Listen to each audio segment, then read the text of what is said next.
Welcome to Nightmare Story. I'm Lucas, your guide through the shadows. Here the night is quiet, but never safe. Close your eyes, breathe slowly, and follow me into the places where forgotten footsteps echo and old fears wake beneath the darkness. This is where sleep meets terror. Are you ready? Tonight we sit together beneath a low Ohio sky, the kind that presses down with snow and quiet and makes the whole world feel padded, muted, like someone has wrapped your ears in wool. You can almost hear the hush settling over the streets, the soft tick of ice forming along gutters, the distant hum of a highway you can't quite see. Christmas lights glow behind frosted windows, blinking patiently, as if they've got all the time in the world. You pull your blanket a little higher, already half relaxed, already thinking this will be comforting, cozy, harmless. It probably won't be. You probably won't survive this, emotionally at least. But don't worry, you'll be fine by morning. Probably. And if you genuinely enjoy my stories, take a moment to like the video and subscribe. It helps more than you think, and it makes the knocking feel appreciated. Now breathe in, slow and deep. Feel the air cool your chest, and let it out like you're fogging a window. Let's ease into tonight's journey together. You are a child again, though you don't realize it yet, standing in a narrow Ohio living room where the carpet smells faintly of pine needles and whatever your parents cooked too long earlier that evening. Outside, snow keeps falling in the lazy, committed way it does in the Midwest, flakes drifting sideways under street lamps.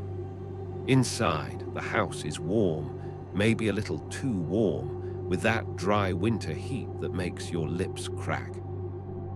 The television murmurs in the background, something festive and forgettable, and your parents are laughing in the kitchen, glasses clinking softly. It feels safe. It feels ordinary. It feels like a memory that will never be important. Then there is a knock at the door. Not loud, not urgent, just 3 gentle taps spaced evenly, as if whoever is out there is very polite or very patient. You notice it because it doesn't fit. Nobody knocks on Christmas night. Everyone you know is already here or somewhere else doing the same thing. Your parents pause. You pause. The TV keeps talking, oblivious, because TVs always are. Your father wipes his hands on a towel and says something casual like, probably a neighbor, and your mother nods, though her smile tightens just a fraction, like a knot being pulled. You don't feel fear yet. Fear comes later. Right now, it's just curiosity, thin and bright. When the door opens, cold air rushes in, sharp and clean, carrying the smell of snow and distant chimneys. The porch light flicks on, illuminating nothing. The steps are empty. No footprints. No bundled neighbor with a sheepish grin. Just falling snow and the quiet hum of the night. Your father looks left, then right, then down at the steps, and chuckles in a way that's meant to reassure himself. Kids, he mutters, assuming a prank that doesn't make much sense. He closes the door. The warmth returns. The moment dissolves. You forget about it, because that's what children do. They forget things that don't demand to be remembered. But Christmas comes again. This time you're a little older, tall enough to see out the window without standing on your toes. The same house, the same street, the same Ohio winter doing its reliable thing. The living room has changed slightly, new couch, different ornaments, but the feeling is identical. Warmth, light, safety. And again, there is a knock. 3 taps, same rhythm, same politeness. You freeze because some part of you remembers now. A thread pulls tight between past and present, and you don't like the way it feels. Your parents exchange a look they think you don't notice. They open the door together this time. Again, there is no one there. No footprints, no laughter fading into the distance, just snow falling as if nothing strange has happened at all. Your mother closes the door a little faster this time. Your father locks it, which he didn't do last year. Nobody says much. The TV gets turned up a notch, like volume can push thoughts away. That night in bed, you listen to the house. Houses talk at night if you're quiet enough, pipes clicking, wood shifting, the faint whistle of wind. Every sound feels like it might turn into something else. It doesn't. You sleep, eventually. Years pass the way years do, quietly and then all at once.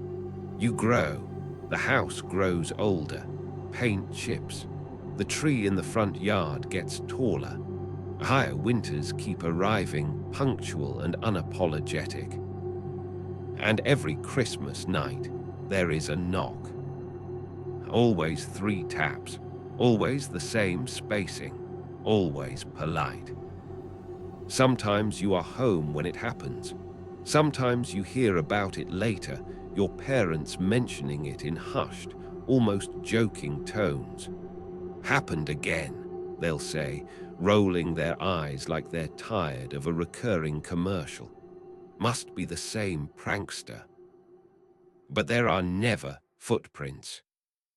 You start to notice patterns, because that's what humans do when something refuses to make sense. The knock always comes after dark, but before midnight.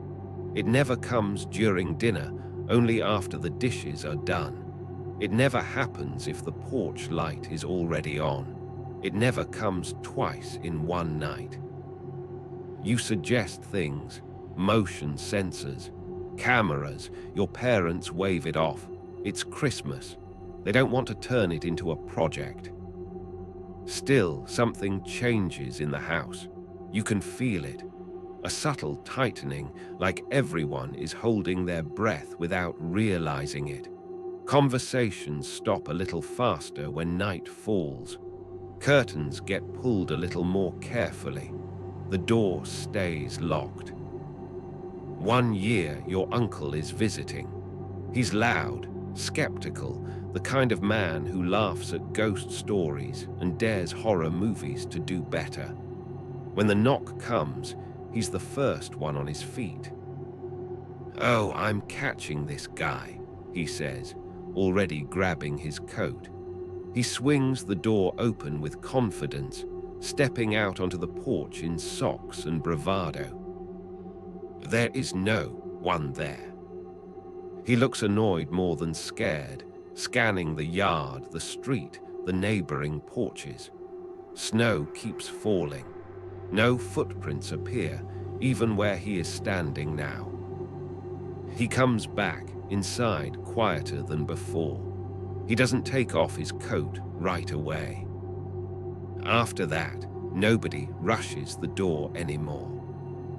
When you leave home, the knocking follows you. Not physically, not yet, but in the way memories do, slipping into your thoughts when you don't invite them. You spend your first Christmas away at a friend's house, surrounded by noise and music and unfamiliar ornaments. You laugh. You eat too much. You sleep on a couch that smells like someone else's detergent. There is no knock. You tell yourself it was always just the house. Old wiring, timing, imagination reinforced by tradition. You feel lighter, almost smug about it. The next year, you are in an apartment across town. Smaller, cheaper, the kind of place where you can hear your neighbors breathe. Christmas night is quiet, too quiet.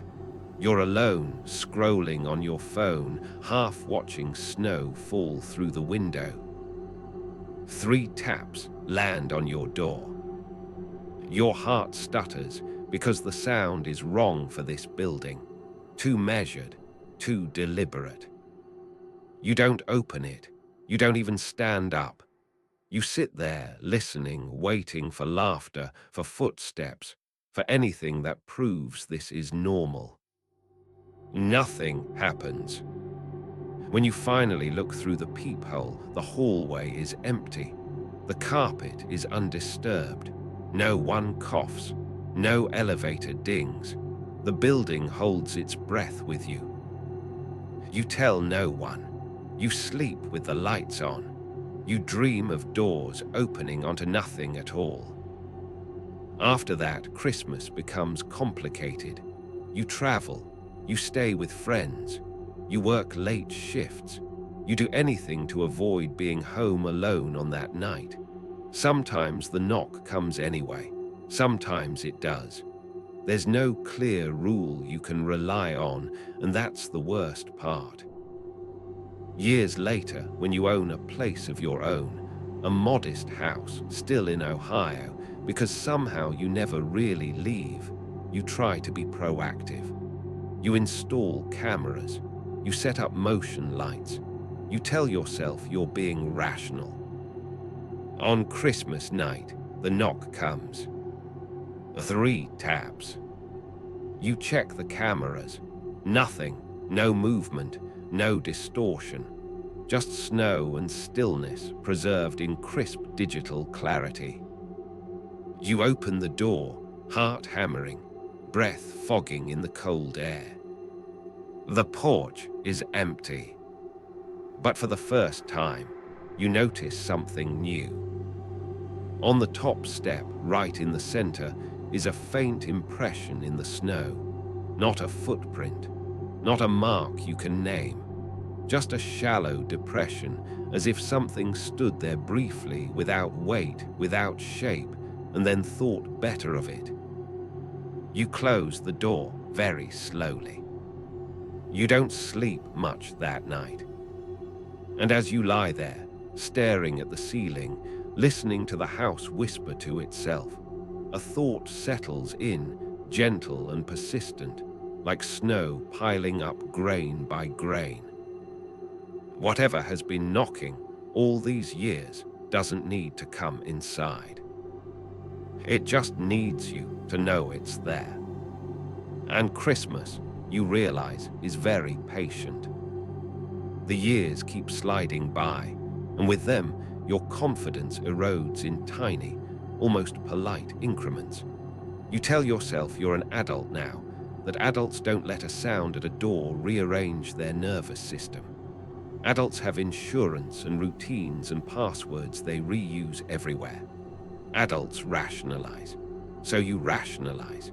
You tell yourself the depression in the snow was wind or melt, or your eyes finally rebelling after too much screen time.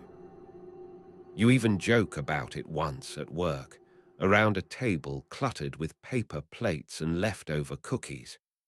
Someone laughs and says Ohio is haunted in general, and you laugh too, because that's easier than explaining the rhythm of the knock, how it lives in your muscles now, how sometimes you feel it before you hear it. Another Christmas comes. You host this time. You string lights along the gutter, hang a wreath on the door, bake something that fills the house with sugar and warmth. Friends arrive, shedding coats and snow, tracking in the outside world. The house feels alive in a way it hasn't for a while. You almost forget. Almost. The knock happens while people are still there, which feels like a small mercy. 3 taps, polite, familiar. Conversation stutters, then resumes with forced enthusiasm. Someone jokes, "That better not be Santa, I'm not ready." And you feel a flicker of gratitude so sharp it surprises you. You open the door with an audience behind you. Nothing. The porch light illuminates falling snow, the steps clean and untouched. No impression this time. No sign of anything unusual at all. Your friends crowd around, peering out, speculating. Pranksters, Kids, wind. You let them talk. You let their words layer over your fear like extra blankets. Eventually, the door closes, the music comes back on, and the night limps forward. Later, when everyone has gone and the house is quiet again, you replay the moment in your head. The way the knock sounded slightly closer than it should have. The way the air felt thicker when you opened the door, like stepping into a room someone has just left. You start researching, casually at first, local forums, old neighborhood posts. You search combinations of words that feel silly as you type them. Christmas knock, Ohio. Door knock, no footprints. You expect nothing.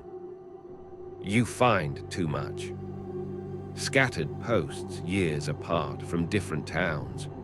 People describing the same thing in different voices.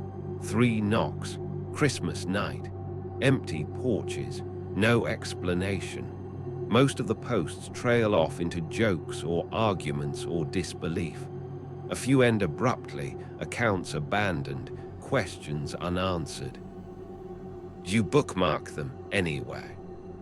One thread mentions a man, or the idea of a man, always described differently but always the same shape. Tall, still, dressed for the weather but somehow wrong for the year, too old-fashioned, too neat. Someone calls him the man who knocks, half joking, half not. You don't sleep well after that. Another year, you're not in Ohio. Work sends you out of state, somewhere warmer, palm trees strung with ironic Christmas lights. You tell yourself this will break the pattern. You're careful not to mention the knock to anyone, like speaking it aloud might invite it to follow. On Christmas night, there is no knock. You feel relieved in a way that's almost giddy. You sit on a hotel bed, eating something overpriced and forgettable, watching snowless Christmas specials on mute. You think maybe that's it. Maybe whatever it was is tied to place, not you.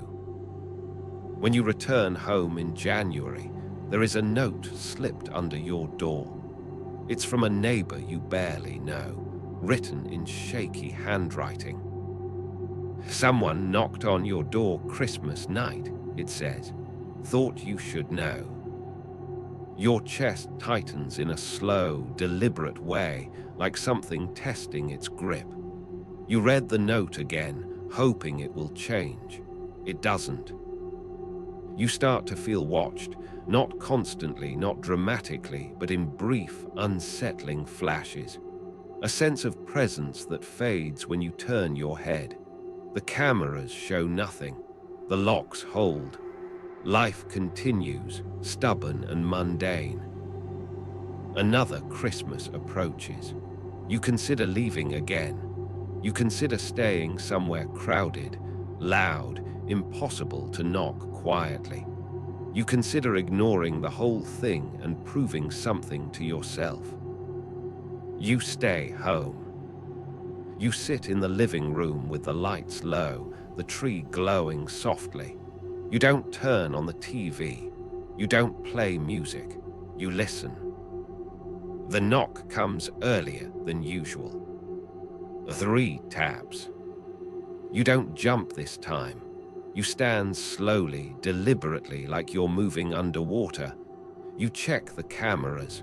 Nothing. You look through the peephole. Empty porch. When you open the door, the cold feels sharper than it should. The snow on the steps is smooth, unbroken. But the porch light flickers. Just once.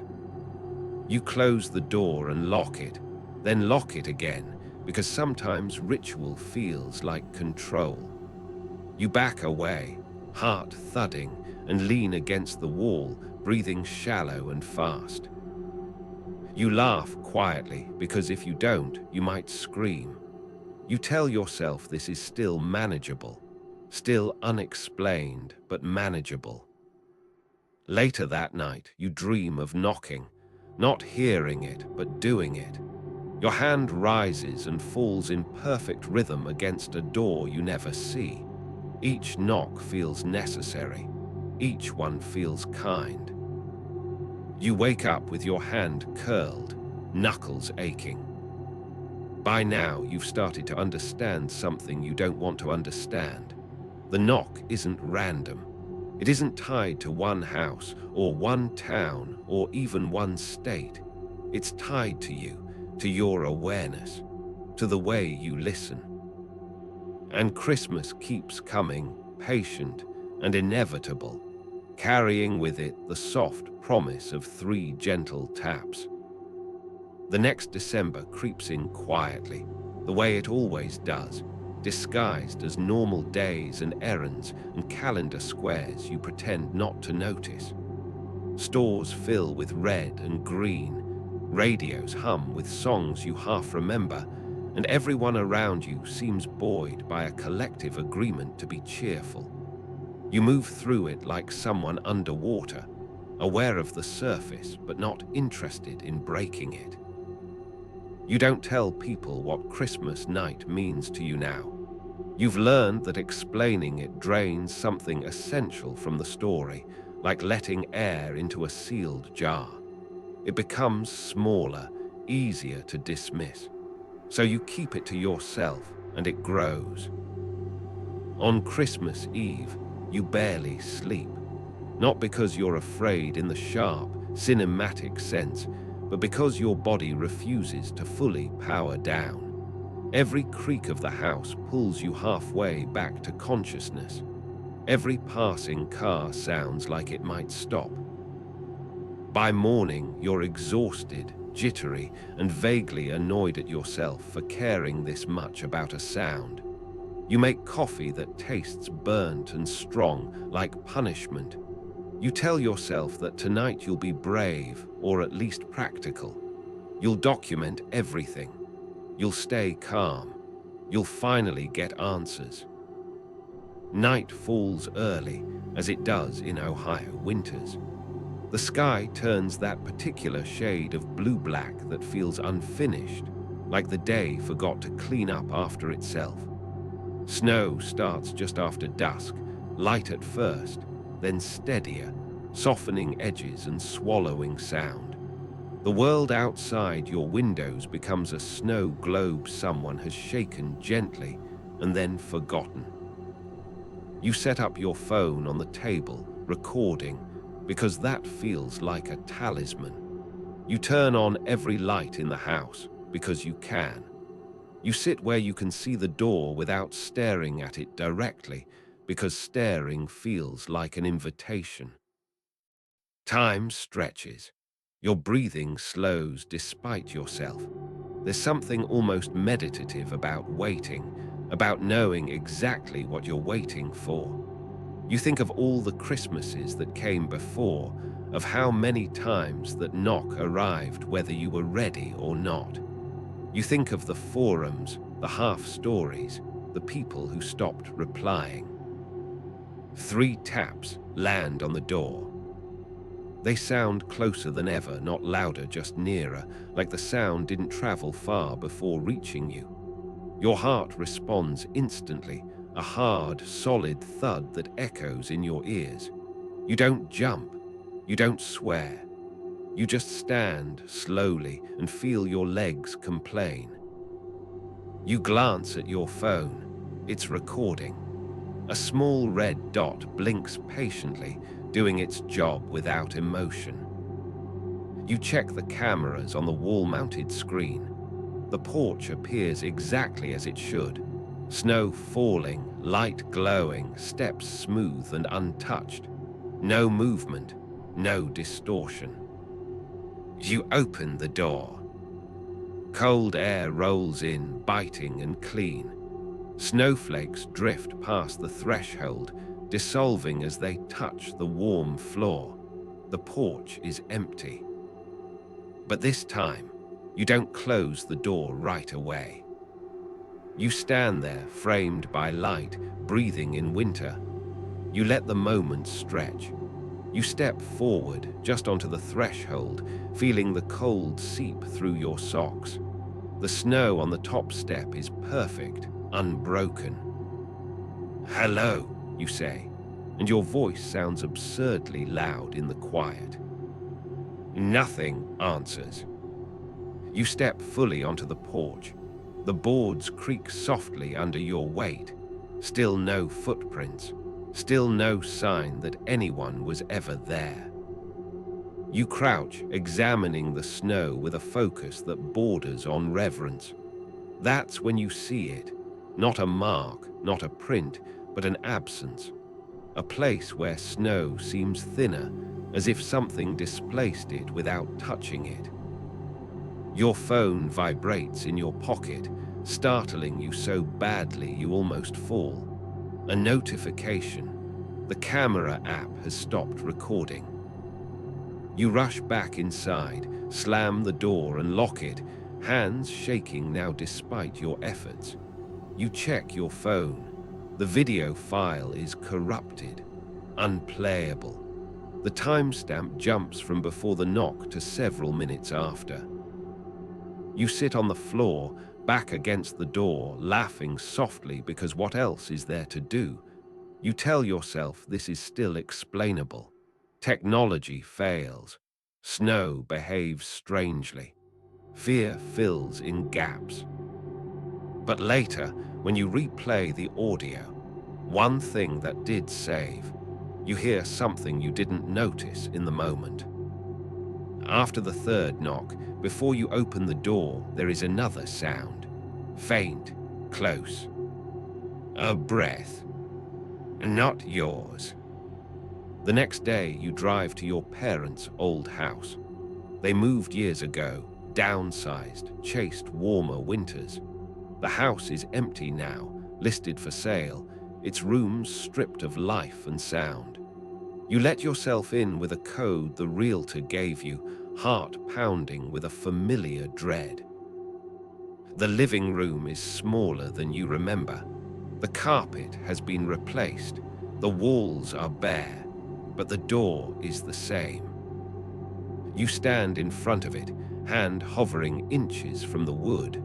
You don't knock. You don't want to start something you can't stop.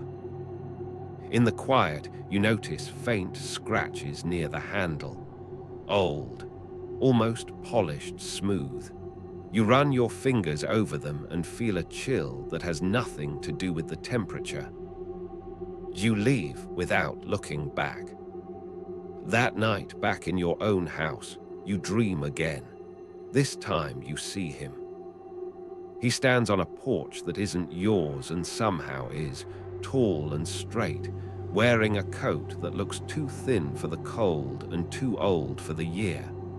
His face is in shadow, not because it's hidden, but because your mind refuses to fill it in. He raises his hand. Knock, knock, knock. You wake up whispering, "I know." And somewhere deep inside, a calm, terrible certainty settles. He's not knocking to get in. He's knocking to be remembered. Memory changes things. Once you accept that idea, it's hard to stop seeing it everywhere. Old songs only exist if someone hums them. Traditions die quietly when no one repeats them. Faces fade if you don't say the names out loud. You begin to wonder, softly at first, then with increasing insistence, whether the knocking survives because you do. That thought doesn't make you feel special. It makes you feel useful, and that's worse. The rest of the year passes without incident, but the absence itself feels loaded, like the silence after a question you didn't answer. You catch yourself listening at doors that don't matter, office doors, store entrances, the thin metal door of a gas station restroom, half expecting that familiar rhythm. It never comes. The knock has manners. It waits. You try to talk yourself out of it, the way people do when they sense a pattern forming and don't like where it leads. You throw yourself into routines, morning walks, evening podcasts. You even take up baking because there's something comforting about following instructions that end in something warm and predictable. For a while, it helps. Then December appears again, unannounced but unmistakable, like a smell you associate with something you'd rather forget. The air sharpens, the days shrink, the world starts wrapping itself in lights like it's trying to convince itself of something. You don't decorate this year, no tree, no wreath.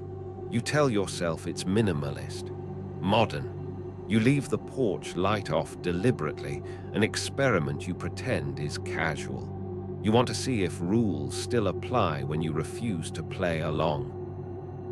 On Christmas night, you sit in the dark living room with only one lamp on, positioned behind you so the door remains a darker shape against a lighter wall.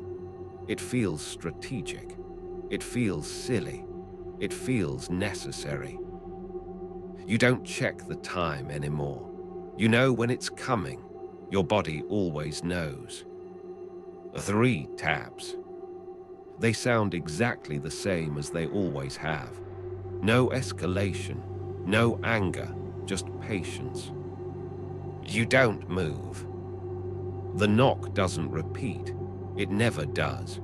Instead, something else happens, something new enough to make your breath catch. The handle turns. Not violently, not urgently, just enough to test it, like someone checking whether a door is locked without wanting to wake the house. You hear the soft click of metal against mechanism, a sound so intimate it feels invasive. You remain still, heart hammering, mind racing through explanations that don't stick. The handle stops.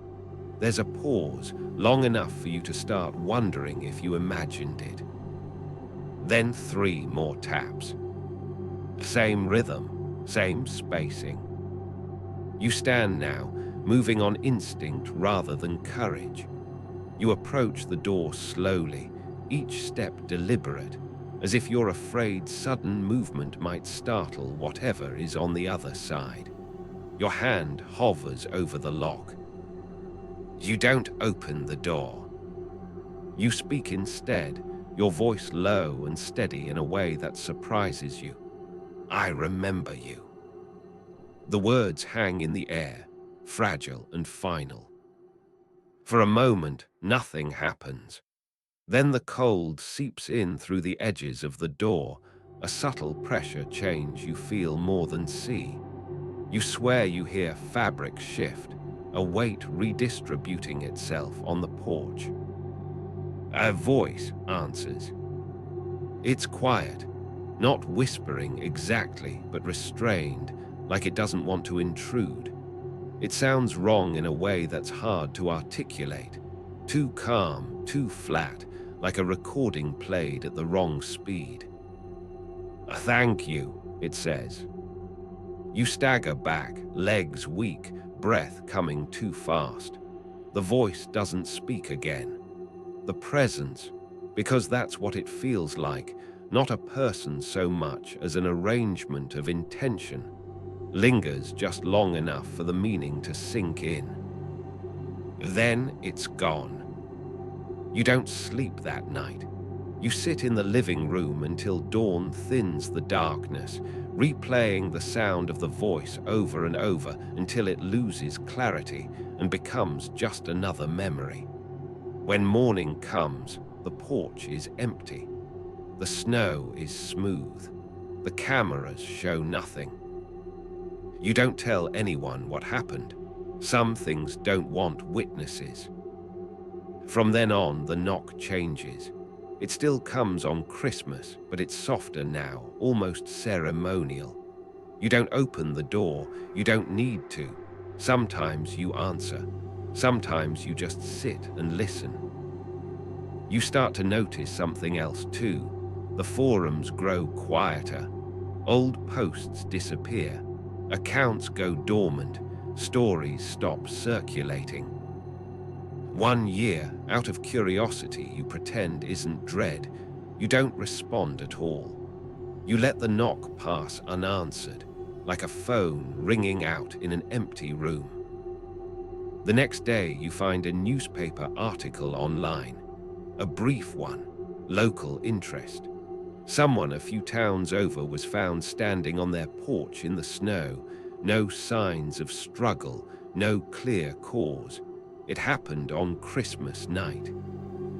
You close the browser gently, like loud movements might make the truth brittle.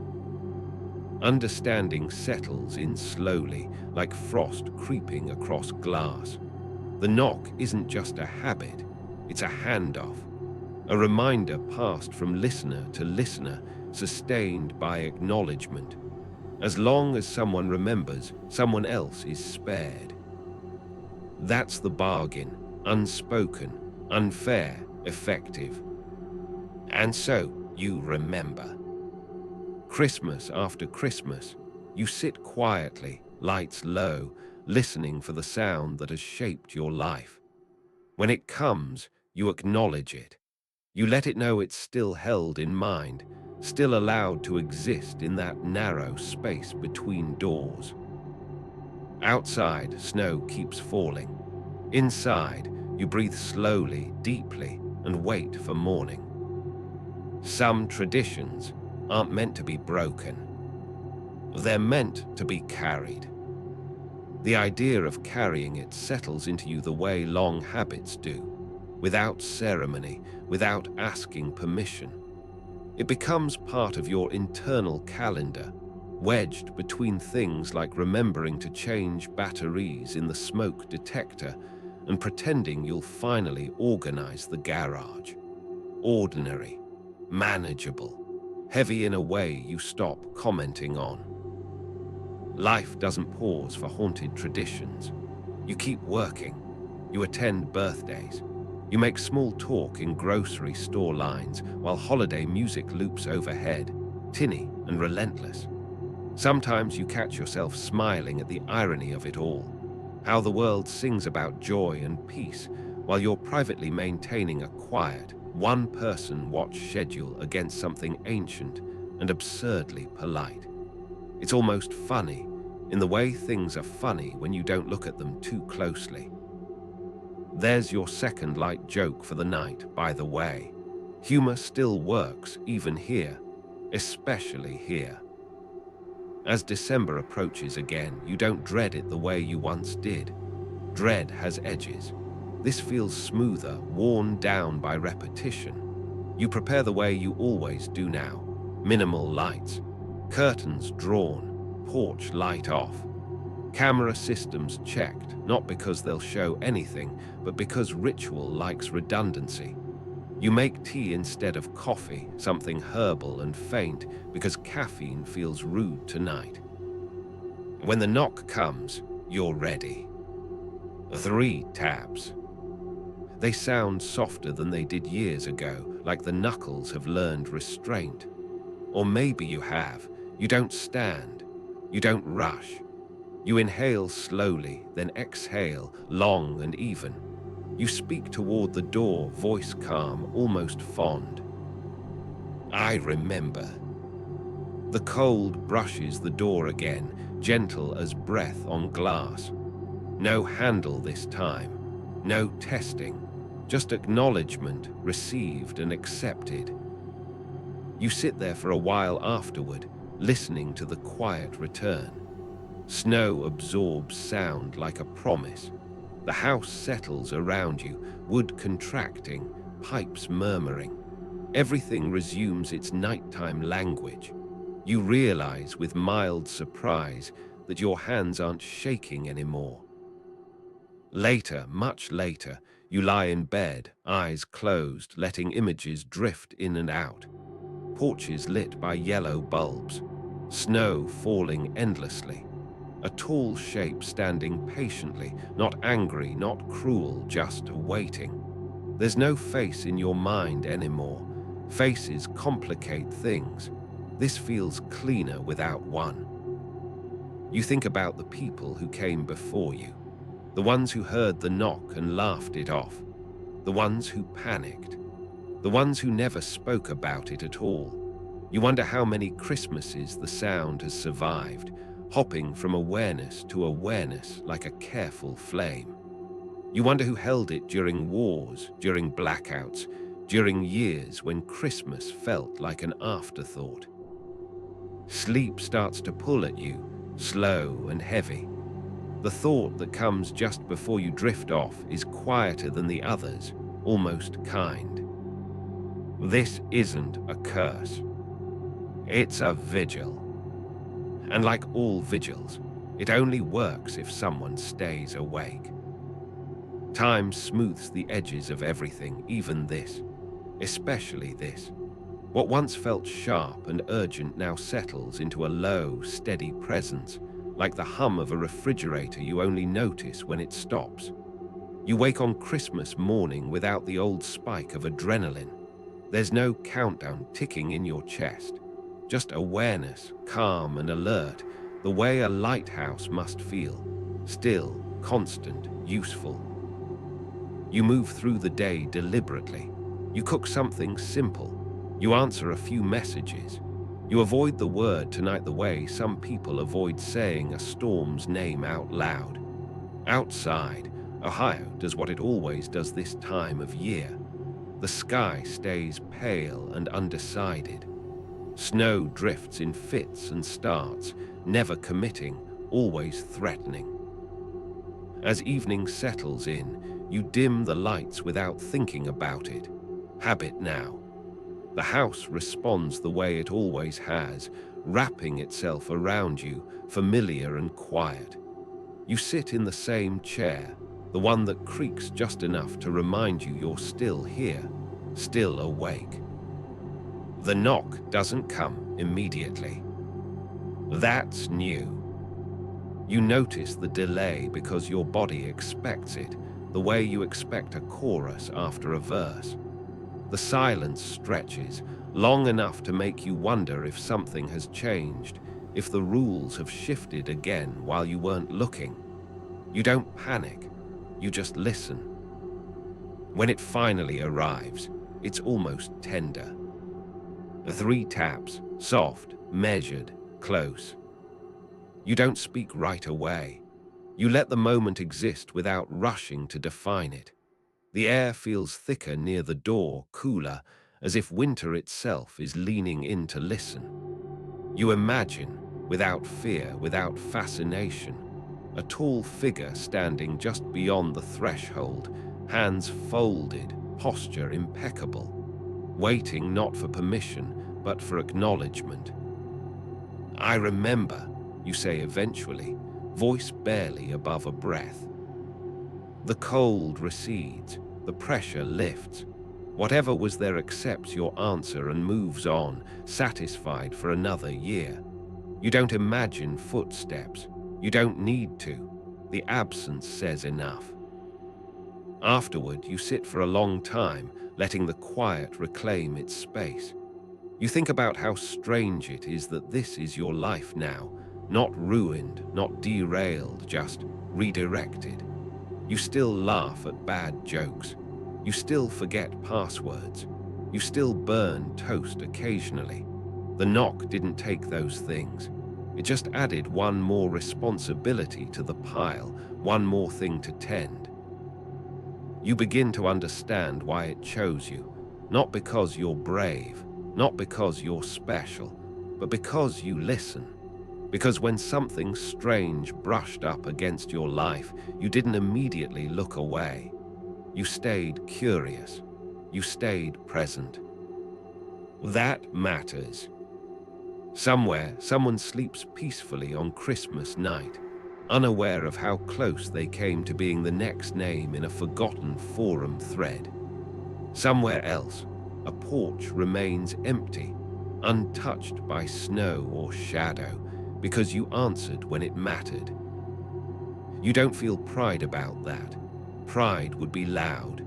This feels quieter, like setting a chair back where it belongs, like closing a door gently instead of slamming it. As midnight passes, the world exhales. You turn off the last light and head to bed, moving through the dark without fear. The house knows you now. It trusts you. Sleep comes easily. And just before it takes you, wrapped in warmth and the distant hush of falling snow, a final thought drifts through your mind, unhurried and calm. Some doors are meant to stay closed. Some knocks are meant to be heard. And some stories only continue because someone remembers to listen. You wake in January to a quiet house that feels too empty. The tree is gone. The decorations have been packed away, leaving only faint impressions of holiday cheer behind the furniture. Outside, the snow has hardened into icy crusts that crack underfoot. You move through the day like a ghost, half conscious of routines, half conscious of an itch in the back of your mind that whispers he's waiting. By mid-morning, you've decided to ignore it. You brew coffee, check emails, scroll through news that doesn't matter. The knock is gone for now, and your muscles relax slightly. But just because it is absent doesn't mean it's forgotten. You feel the pattern in the edges of your thoughts. Every year, every night, some rhythm you can't quite name. The knock survives because it knows patience, the way a seasoned hunter does. Work absorbs you, at least superficially. You laugh with colleagues, correct spreadsheets, attend meetings, and all the while, a small part of your mind keeps tally. Steps to the front door, the angle of the snow, the sound of wind through vents. You can't help it. It has become automatic. A year without incident feels lighter. A year with incident feels like a test. Night arrives. You find yourself pacing the house. It's strange to be this alert without immediate cause. You check the locks, the cameras, the windows. Everything appears normal. Still, the sensation of eyes unseen hovers just beyond the edge of perception. You know the knock is patient. It waits until you're fully comfortable before it comes. That's part of the game. And as December inches closer again, you start preparing differently. Not to resist, not to fear, but to participate. You place candles near the door, keep your phone recording, and leave one small light on, a signal of attention rather than defiance. You are learning subtlety, learning that presence is more powerful than confrontation. Tonight, when it comes, you'll be ready in ways that feel natural, calm, deliberate.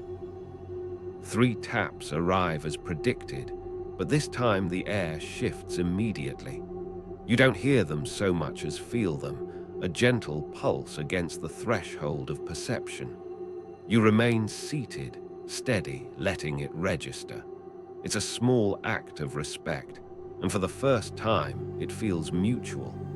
The world outside your door seems to hold its breath with you, waiting to see what will come next. The handle moves slightly. No effort, no aggression. The door tests itself, checks the lock with the same polite rhythm you've come to expect. You don't reach for it. You don't flinch. Instead, you exhale slowly and say, "I see you." Silence stretches, then soft movement, and the feeling of being observed intensifies, but not in a threatening way. The knocks don't repeat. They don't need to. The presence itself communicates patience, endurance, continuity. You understand without needing eyes or words. It has been here before you were aware. It will be here after, and you are part of the chain now.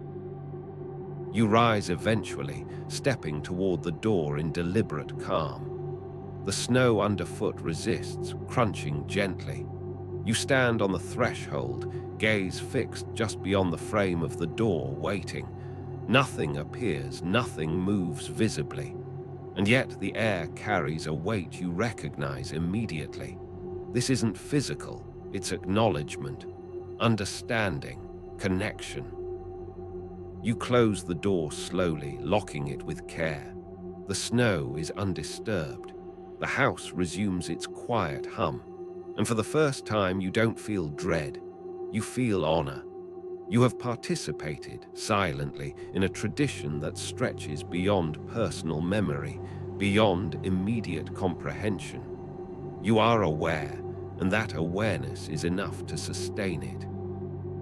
You carry that sense of honor with you longer than you expect.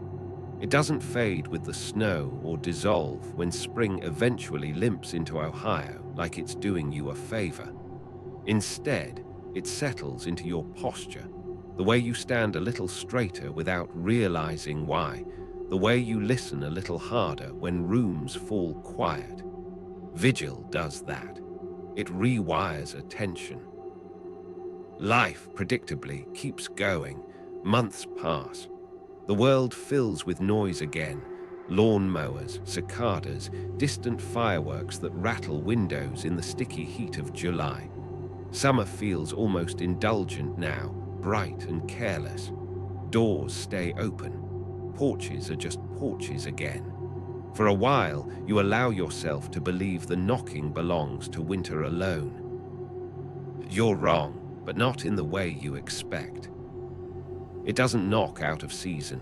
It never breaks its rules. But you begin to notice echoes, rhythms. The way someone raps on a table absent-mindedly during a meeting, 3 taps evenly spaced. The way a loose shutter clicks in the wind at night. The way your own knuckles sometimes drum against your thigh while you're thinking. Tap, tap, tap. You smile once when you catch yourself doing it, because if you don't laugh at these things, they grow teeth. You try dating again, cautiously. It's nice, in a normal, awkward way.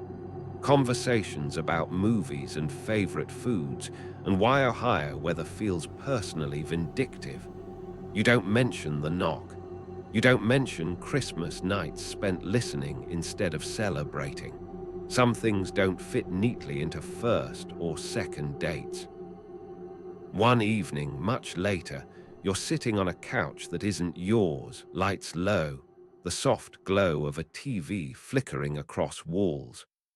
Outside, rain taps gently against the window. 3 taps.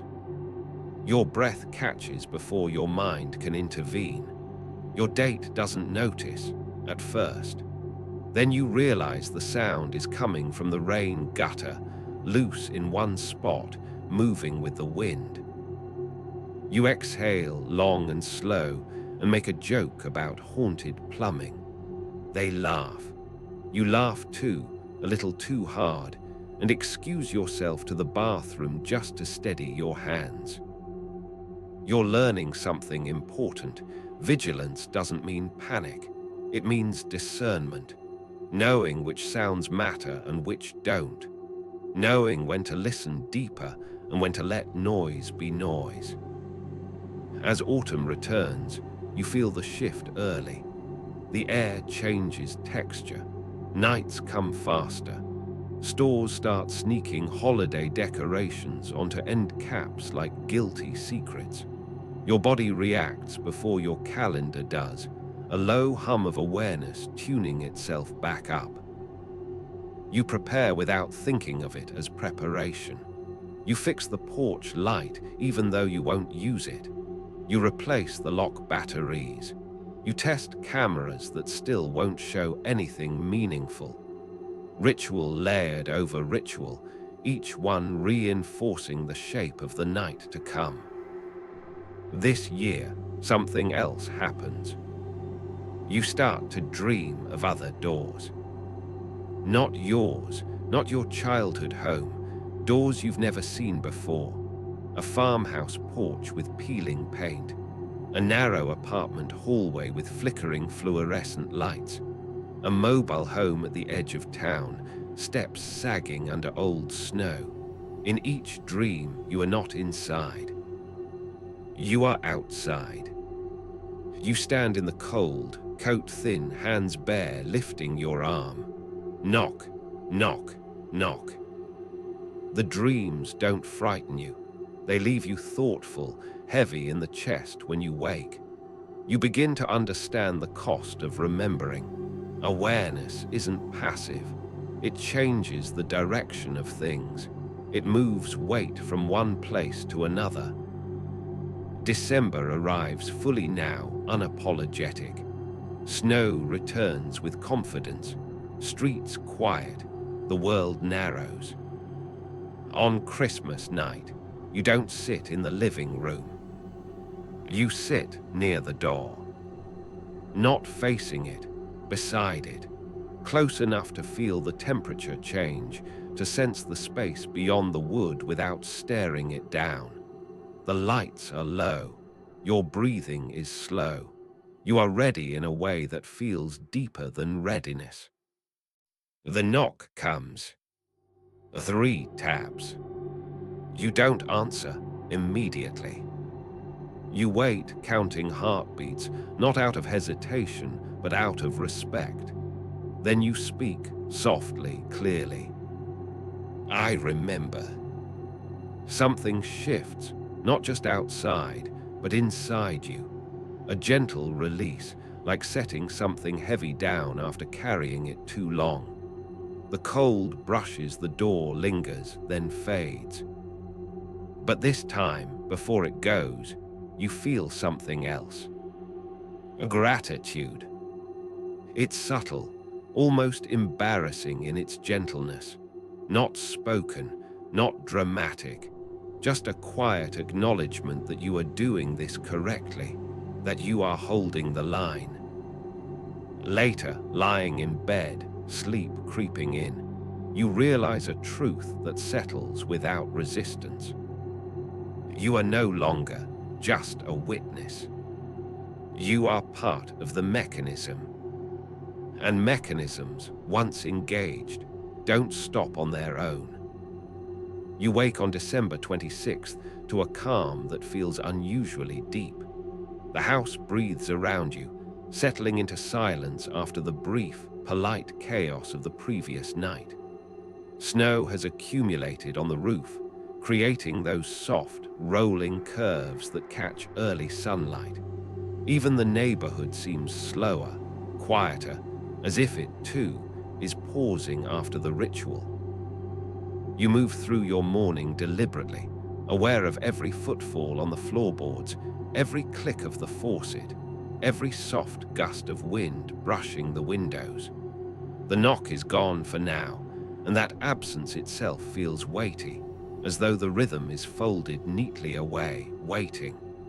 You pour coffee, strong and bitter, because warmth is grounding, and you sip it slowly, letting the flavor anchor you in ordinary reality. Life resumes its usual shape, though you notice subtle changes in yourself. Conversations drift, laughter feels lighter, small jokes land better than they used to. The vigilance you carry has grown quiet, almost imperceptible, blending into your posture and tone. You're learning to hold the space between awareness and normality, a balance taught by patience and repeated acknowledgement. You're still you, but slightly different, tempered, attentive, present. Weeks pass. Ohio's winter hardens and softens in cycles. You move through days without incident, yet the rhythm of memory hums faintly beneath your skin. You catch yourself tapping 3 times on a table during a work meeting without realizing it, and you smile because these echoes remind you are part of something older, larger than immediate comprehension. Humor has returned fully now, gentle and soft. By mid-December again, the shift returns. Nights grow longer, air sharpens. You prepare silently, the same way you have for years. The cameras are on, the porch light dimmed, doors checked with practiced fingers. Ritual is comfort now, not fear. And when the knock finally comes, 3 taps sharp and polite, you are ready. You don't flinch. You don't overthink. You say softly, clearly, I remember, and feel the faint brush of acknowledgement pass through the door. You settle back afterward, letting the quiet deepen. Outside, snow drifts slowly, erasing tracks, keeping secrets. Inside, your heartbeat slows, your breath evens. You are awake. You are present. You are part of the continuity that stretches back further than any single memory. And that awareness, quietly held, becomes its own kind of peace. Years continue to layer themselves over you, heavy but familiar. Ohio winters arrive like clockwork, the snow predictable, the chill insistent. You notice, more often than not, how little changes at first glance. The same houses, the same streets, the same rhythm of everyday life. Yet beneath the surface, subtle shifts appear. Windows replaced, paint touched up, porches rebuilt. And for a moment, you remember that time doesn't pause for anyone, not even for those who carry vigilance as silently as you do. You sit near the front door on the night of Christmas, a ritual now more meditative than anxious. Lights are dim. Cameras remain on, though their evidence is never needed. Snow blankets the porch in a thick hush. You feel it before you hear it, 3 taps, precise and familiar, each one a gentle punctuation to the year. You inhale and exhale slowly, as if drawing the night into yourself and letting it rest there. You say nothing at first, letting the rhythm speak for itself. The door handle moves faintly, enough to signal presence but not intrusion. You don't react beyond a subtle shift in posture, acknowledging the ritual silently. After a moment, you speak softly, deliberately. I remember. The cold brushes your fingers through the edges of the door, a subtle confirmation that your acknowledgement is received. There is no fear now, only recognition, an understanding that this is not an enemy, but a presence reliant on memory and attention. Life outside this ritual continues, of course. Work, friends, even fleeting romance fill your hours, yet the rhythm remains just beneath consciousness. You begin to notice the knock's influence elsewhere, in how you approach ordinary tasks, how your attention to detail sharpens in ways both minor and profound. Awareness has become an instinct, carried like a quiet, unassuming lamp that illuminates corners others overlook. You appreciate this subtle transformation, recognizing the power inherent in consistent, mindful vigilance. This year, the knock is followed by a pause long enough for reflection. You stand, feeling the night's weight and letting it settle around you. Your hand rests lightly on the door, knowing that acknowledgement alone is sufficient. Outside, snow falls steadily, muffling sound, smoothing tracks, preserving secrecy.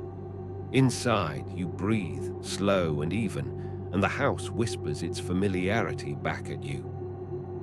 You are awake, alert, and part of a chain that stretches across decades, a living node in a quiet tradition of awareness and memory. You feel honor in this simple act, the smallest interaction shaping reality gently but persistently. The next few years pass with the same rhythm, subtle but undeniable. Christmas approaches, you prepare, and the knock arrives. 3 taps, polite, patient. Over time, you notice patterns not only in the timing, but in the way the world seems to shift around it. Windless nights are quieter than expected. Snow accumulates differently where the knock lands. Even your own movements feel more deliberate, as if the universe acknowledges your awareness and adjusts in small, imperceptible ways. You continue to live life in parallel, ordinary routines layered with this extraordinary undercurrent. You go to work, pay bills, laugh at jokes, and sometimes tap your fingers on the table 3 times, unconsciously echoing the rhythm that has defined so much of your existence. Relationships deepen, fade, and change, but the ritual remains steady. You carry the knowledge lightly now, neither fear nor obsession, just quiet understanding. One Christmas night, something subtle changes. The knock is followed by a soft exhale, almost imperceptible. You notice it immediately, the way you've learned to notice the tiniest shifts. It's not threatening, it's acknowledgement, a gratitude that transcends words. The sensation passes through the door, brushing against you like a winter breeze. You respond automatically, whispering, "I remember." The air relaxes. The presence withdraws. You breathe a slow, even sigh. Years later, you notice an almost imperceptible shift in your perception of time. Seasons blur, but the knock remains punctual. Its constancy becomes a marker, a comforting anchor in a life that otherwise drifts unpredictably. The presence outside the door has become part of your internal compass, teaching patience, mindfulness, and the value of attention. You realize that vigilance, when sustained over decades, shapes character and perception. Christmas after Christmas, you sit by the door, lights low, listening, acknowledging. The snow falls softly outside, muffling the world, wrapping everything in quiet. You breathe in rhythm with the night. You understand now that this is not a curse, not a haunting, but a tradition carried across years, a gentle persistence preserved through memory and presence. You participate willingly, with respect, with attention, and in doing so, you honor a quiet legacy of awareness that spans decades. The following winters carry a strange comfort. You notice the way the house seems to breathe along with you, wood expanding, pipes murmuring, floorboards creaking in familiar patterns. Even the cold outside feels like a companion rather than an intruder, framing the rhythm of Christmas nights without threat. You move through the year with subtle confidence, knowing that the pattern will return and that your presence matters in ways invisible but undeniable. You continue observing, participating without overt action. 3 taps arrive each Christmas, soft and polite, sometimes accompanied by the faintest brush of cold or movement in the air beyond the door. You have learned not to fear, not to anticipate in panic, only to acknowledge. Whispering, "I remember," has become automatic, a mantra of continuity and respect. The knock does not startle you anymore. It never has to. Its existence is enough. Life itself feels steadier now. You notice how relationships, work, and daily routines adapt to this quiet underlying vigilance. Your attention sharpens, instincts grow subtle. You find joy in small details, a snowflake's fall, the angle of sunlight through a window, the way a neighbor shovels their porch. Each detail is a thread in the fabric of awareness that the knock has taught you to maintain. One year, the knock is accompanied by the faintest echo of sound beyond its rhythm, almost like a breath. You recognize it immediately. Gratitude. A small, quiet acknowledgement from a presence that has existed longer than you have, reaching through time and space. You respond softly, steadily. "I remember." And the night exhales with relief, snowflakes drifting like slow confetti over rooftops and lawns. You understand, finally, that this tradition is not meant to terrify or consume. It is a responsibility passed from listener to listener, sustained by acknowledgement. The knock persists because someone listens. You are that someone now, and the world feels softer, slower, quieter, infinitely more attentive because of it. Years accumulate almost imperceptibly, each one blending into the next like layers of soft snowfall. You begin to notice the subtle ways your perception has changed. Where you once reacted with tension or fear, you now respond with calm awareness. The knock is no longer a harbinger of dread, but a marker, a gentle reminder that someone, somewhere, depends on memory and acknowledgement.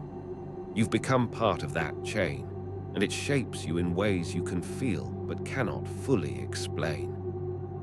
Life continues around you, work, friends, family, holidays, but your attention is quietly partitioned. You move with care, noticing the small shifts in rhythm, the soft movements of snow, the way shadows stretch differently as the year wanes. It's almost meditative, the way you have learned to inhabit the quiet, to recognize patterns, to respond without panic. This is no longer an intrusion. It is a ritual, a practice in awareness and presence. Christmas night arrives again. You sit near the door as always, lights low, the house wrapped in calm. Snow drifts softly outside, muffling sound. The knock comes, 3 taps, gentle, polite. You do not flinch. You listen, feeling the familiar presence, letting it wash over you without fear. You whisper, "I remember," and the acknowledgement comes as a subtle shift in the air, a quiet confirmation that continuity has been maintained. Some nights the knock carries a faint breath, a soft, almost imperceptible note of gratitude. You've learned to sense it, to accept it, to understand that this presence is not a threat, but a participant in a tradition that spans decades. Recognition alone is enough. The door remains closed. The snow remains undisturbed. Silence returns, thick, comforting, complete. With each passing year, you feel the weight of the tradition, but also the honor of participation. You are awake. You are aware. You listen. And the world outside your door and within your mind seems a little steadier, quieter, more attentive.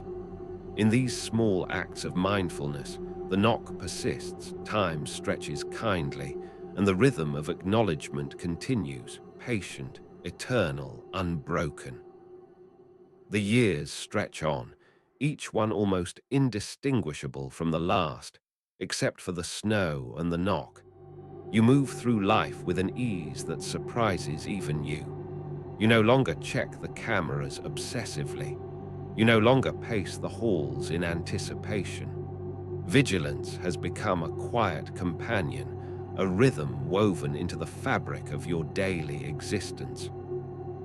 You notice the small things, the way wind shifts against the siding, the faint scrape of a branch against the roof, the soft, almost musical whisper of falling snow. All of it becomes part of the awareness you carry, a low, constant hum in the background of ordinary life. Christmas approaches again. You prepare as always, but with a new serenity. Lights dimmed, cameras on, porch checked, lock secured. You sit in the living room, not staring at the door, but nearby, aware. The knock comes, 3 taps, measured and patient. You breathe slowly, feeling it as much as hearing it. You whisper, "I remember." The air seems to shift, the cold brushing your fingertips. There is acknowledgement, subtle and complete. You sit back, letting calm wash over you. The pattern continues, unwavering, and you come to understand that your role is as much about patience and observation as it is about acknowledgement. The knock arrives each year, a quiet test, a reminder, a legacy passed silently through those willing to hear and respond. Your attention sharpens naturally, instinctively. You notice details others would miss. The small drift of snow at the edge of the porch, the faint echo of the wind in the trees, the way shadows stretch in the streetlights' glow. These details become a comfort, a meditation, proof that vigilance, when sustained, shapes perception and character. Sometimes you dream of other doors, porches you've never seen, windows darkened by distance or memory. You are always outside. You lift your hand, knock 3 times. There is a pause. A presence, calm and patient, responds without movement. These dreams leave you thoughtful, heavy with the responsibility of knowing. You awaken with the faint impression of cold air on your face, and a subtle pulse of acknowledgement that follows you throughout the day. The cycle repeats year after year, each instance blending familiarity with subtle change. The knock is never late, never absent, never urgent. It is patient, polite, persistent. And in the quiet of your home, as snow falls gently and the world continues unaware, you sit near the door, listen, whisper, and remember. You are awake. You are aware. And in doing so, you carry forward a tradition that spans decades, perhaps centuries, patient, unbroken, eternal. By now, the ritual has woven itself seamlessly into your life. You carry no fear, only calm attentiveness. Snow comes and goes, friends come and go, years pass in a steady cadence, and still, the knock arrives each Christmas, precise and measured. You've grown accustomed to the subtle presence it leaves in the air, the gentle acknowledgement that you alone are responsible for remembering. You are no longer reacting. You are participating with understanding and quiet purpose. You notice how your perception has shifted in subtle, profound ways. You are more patient, more attuned to the rhythm of small things. The click of a lock, the scrape of ice along the driveway, the way the wind shifts in corners of the porch. These are no longer background noise, but markers, each carrying meaning. Vigilance is no longer a chore. It is a form of meditation, a sustained awareness that extends beyond fear into attention, care, and presence. One night, long after the knock first entered your life, you dream differently. You see countless doors stretching in every direction, porches blanketed in snow, windows darkened by absence. You are always outside, hand raised, knocking. Some respond with subtle shifts of air, faint exhalations of acknowledgement. Some remain silent, waiting. You awaken with the weight of continuity heavy but not oppressive, understanding that memory sustains more than sound ever could. You settle into the living room each Christmas, now with a gentle rhythm that guides your evening. The lights are low, the house quiet, and snow drifts outside in soft, continuous fall. The knock arrives as always, 3 taps, polite, precise. You whisper, "I remember." Cold brushes the edges of the door like a soft acknowledgement. You breathe, slow and even, feeling the night stretch around you. Outside, the world is unaware inside. The chain continues, unbroken, patient. As years stretch on, the responsibility grows lighter, not because it diminishes, but because it becomes part of your understanding. Vigilance is no longer a burden, it is a practice. A subtle, profound act of attention and presence that links past, present, and future. Each knock, each acknowledgement is proof that memory matters, that recognition sustains continuity. And so you sit, you listen, you whisper, and the tradition continues, steady, calm, eternal. Time becomes a soft, continuous flow. Decades pass almost unnoticed, marked only by subtle changes. The angle of sunlight through windows, the occasional new neighbor, the slow growth of trees outside your home. The knock continues, arriving each Christmas with its patient rhythm, 3 taps, polite and exact.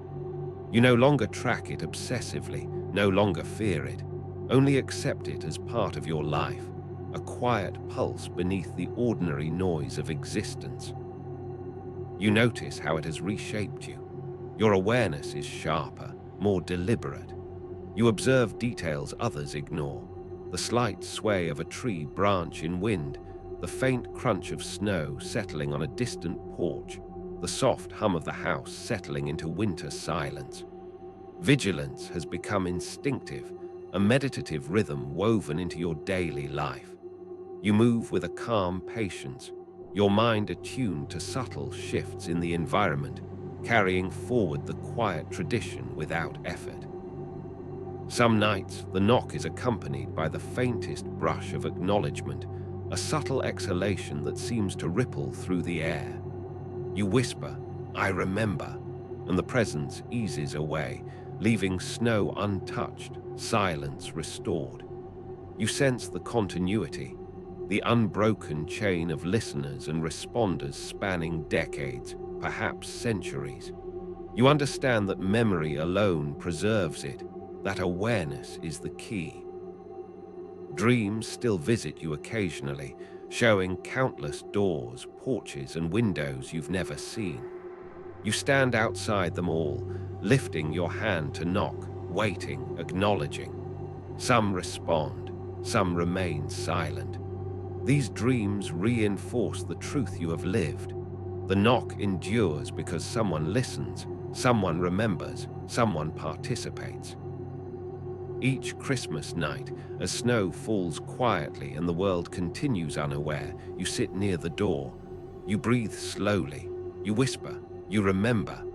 And in doing so, you sustain a tradition older than any single person, patient, eternal, unbroken.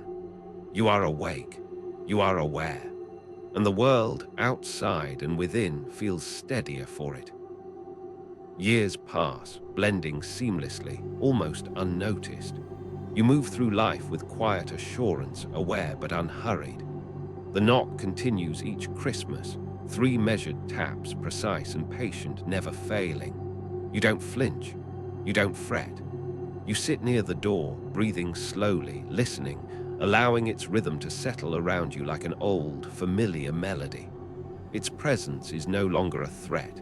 It is a companion, a marker, a quiet pulse beneath the ordinary noise of life. You notice small shifts in the environment now that would have gone unnoticed before. The snow drifts differently at the edge of the porch. The wind murmurs in corners of the house. Shadows stretch subtly across walls.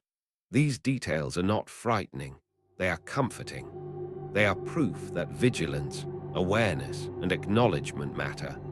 The knock has taught you patience, attention, and reverence for patterns that exist beyond your immediate control. One Christmas, the knock arrives with an almost imperceptible difference. The third tap lingers slightly longer, as if seeking recognition beyond your usual acknowledgement. You whisper softly, steadily, "I remember." The cold air brushes lightly against your fingertips, a subtle exhale of gratitude passing through the door. You inhale slowly, letting calm settle over you. The snow outside drifts undisturbed, the house hums quietly, and the world outside remains oblivious. You feel the weight and honor of your role as you sit there. The knock is not random. It has history, a lineage of listeners stretching far beyond your own experience. You understand now that each acknowledgement you provide sustains the chain. You are not alone. You are part of a tradition, a rhythm maintained through decades, perhaps centuries. Your awareness preserves continuity, ensuring that the knock endures. Later, lying in bed, the night stretches around you like a blanket. You feel the deep, patient satisfaction of participation. The knock does not frighten you. It does not demand more than recognition. It is a quiet teacher, shaping perception, cultivating attentiveness, and linking generations of listeners through the simple act of memory. You drift towards sleep with understanding, serenity, and the knowledge that this tradition will continue as long as someone is willing to listen. You awaken in the early hours to the subtle stillness that fills the house after snow falls thickly overnight. The world outside is muffled, serene, and perfectly still, as if holding its breath. You notice details that would have escaped you in years past. The way moonlight glints off icy rooftops, the faint whisper of wind threading through chimneys, the gentle settling of snow on the porch. These details are no longer alarming. They are part of the rhythm you have grown to inhabit, part of the ongoing meditation of awareness. Your life continues around this quiet practice. Work, friends, and simple daily tasks carry on. Yet the knock has shaped a subtle attentiveness that colors everything. You notice patterns in behavior, in nature, in the small rhythms of life that others might miss entirely. You've become someone attuned not merely to the knock itself, but to the cadence of reality, the way minute shifts can carry meaning. Vigilance has transformed into a meditative awareness, an instinctive attention that feels both natural and deeply rooted. The knock comes again as it always does. 3 taps, soft, precise, patient. You do not jump, do not flinch, do not panic. Instead, you let it register, breathing slowly, feeling the cold brush the edges of the door. You whisper, "I remember," and the presence withdraws gently. Silence resumes, snow falls, and the world outside remains untroubled. The acknowledgement is enough. You have sustained the continuity for another year. You think of those who came before you, listeners who answered with quiet attention, who maintained the rhythm without fanfare, without recognition. The chain stretches far beyond your own experience, connecting lives and decades in a silent communion. Gratitude, faint but tangible, brushes at the edges of your awareness. The knock is no longer a stranger. It is a tradition, a teacher, a thread linking you to countless others who listened and remembered. You settle back, calm, breathing evenly. Time seems suspended, yet forward-moving, carrying you gently towards sleep. The world feels ordered, softened, and reliable in its subtle rhythms. You realize that the knock has given you more than vigilance. It has given presence, patience, and a connection to continuity that is rare and quiet, sustaining both memory and awareness. The years roll forward, each Christmas folding into the next like pages in a book you've read before, but still discover something new upon revisiting. You sit in your usual place, near the door, aware but not anxious, anticipating without urgency. The knock comes as it always does, 3 measured taps, precise and patient. You whisper softly, "I remember," and the presence outside seems to acknowledge the gesture, subtle and unassuming. Snow drifts quietly against the porch, the house settles around you, and the world beyond remains unaware. You notice more than before how the knock shapes your perception. Every sound, every shift in the environment, every subtle change in light or shadow carries meaning. You have become attuned to patterns that others overlook. Vigilance is no longer a burden. It has become a practice, a meditation, a quiet form of awareness that extends beyond the door into all aspects of life. Even in ordinary tasks, there is mindfulness, a deliberate attention to small details. Sometimes you dream of other doors, houses and porches you have never seen. In the dreams, you are outside, hand raised to knock. Some respond with faint acknowledgement, some remain silent. You awaken from these dreams with a sense of responsibility heavier than the cold of winter, yet lighter than fear. You understand that listening and remembering are all that is required to sustain the rhythm. The knock continues because someone participates, someone acknowledges, someone remembers. You settle into the evening quietly, letting time pass slowly. The knock comes again. You respond as always, whispering, steady, patient. The air shifts ever so slightly, cold and perceptible, and the acknowledgement passes through the threshold without intrusion. You feel the honor of your role, the continuity maintained. Each year reinforces the quiet truth. Memory and awareness preserve tradition more reliably than fear or force ever could. As the night deepens, you reflect on the countless listeners who have come before you and those who will follow. You feel part of something much larger, a chain stretching through time, invisible yet unbroken. You breathe slowly, letting the snow, the silence, and the gentle rhythm of the knock guide you toward calm, toward understanding, toward the serene continuity of presence and attention. You lean back in your chair, letting the quiet of the house settle around you like a thick, comforting blanket. Outside, snow drifts silently, muffling the world. The knock comes again, as it has every Christmas, 3 precise taps, deliberate and measured. You feel it more than hear it, a rhythm that resonates through the air, through the walls, through yourself. You breathe slowly, deeply, and whisper softly, "I remember." The acknowledgement comes not as sound, but as presence, an almost imperceptible shift in the air, a subtle exhalation that touches the edges of perception. Over time, you realize that this ritual has changed more than your nights. It has reshaped your awareness. You notice subtleties in everything: the faint rustle of leaves in late autumn, the soft settling of a floorboard in an empty hallway, the gentle tilt of sunlight through frosted windows. These are not disturbances. They are reminders that attention, patience, and recognition shape reality in ways both profound and subtle. The knock is a teacher, guiding you to a level of mindfulness that few ever attain. The dreams continue as well, recurring visions of doors and porches you have never seen. In them, you are outside, lifting your hand to knock, waiting silently, patiently. Some doors respond with gentle acknowledgement, others remain quiet. You awaken each time with a strengthened understanding.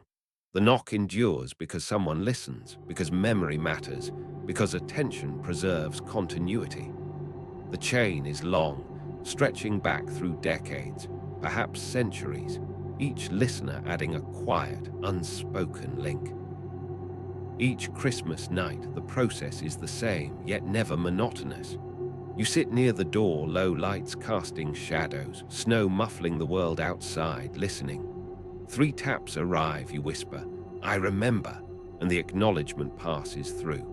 You feel honor, calm, and quiet responsibility. Life continues, days filled with ordinary routines, but your awareness has been transformed. You have learned patience, mindfulness, and the subtle power of presence. As the night deepens, the knock fades, snow falls, and silence returns. You lie down, feeling the weight of the years, the continuity of the tradition, the deep, patient rhythm of acknowledgement. You are awake. You are aware. You have become part of a chain that stretches beyond you, patient, unbroken, eternal. And in this quiet, you feel a gentle peace, knowing that memory and attention will carry the knock forward long after any single life passes. The house exhales around you as you lie back, letting the blankets settle gently over your body. Outside, snow drifts quietly, muffling every sound until the world feels distant, softened, almost like a dream you could step into but never disturb. Your breath slows naturally, each inhale and exhale stretching just a little longer, letting tension dissolve into the mattress, into the walls, into the night itself. You think of the knock one last time tonight, not as a threat, not as a reminder of duty, but as a gentle rhythm that has threaded itself through your life. The memory of it feels warm now, even in the cold, because it is tied to presence, to awareness, to the continuity of something much larger than yourself. Every tap you have acknowledged, every whispered, "I remember," has mattered. Every moment of attention has created a subtle connection that stretches far beyond the house, beyond the snow, beyond even your own years. The air in the room feels thicker somehow, calm and grounding, carrying the quiet weight of a long tradition. You imagine the world outside, quiet streets, soft snow, empty porches, and feel a sense of harmony in the silence. Nothing demands your reaction now. You are merely present, a witness and a participant, part of the chain that has endured through time. As sleep draws near, the edges of consciousness soften. Thoughts drift in and out like falling snowflakes, each one delicate, unhurried, unthreatening. You are safe. You are grounded. You are part of something enduring, patient, unbroken.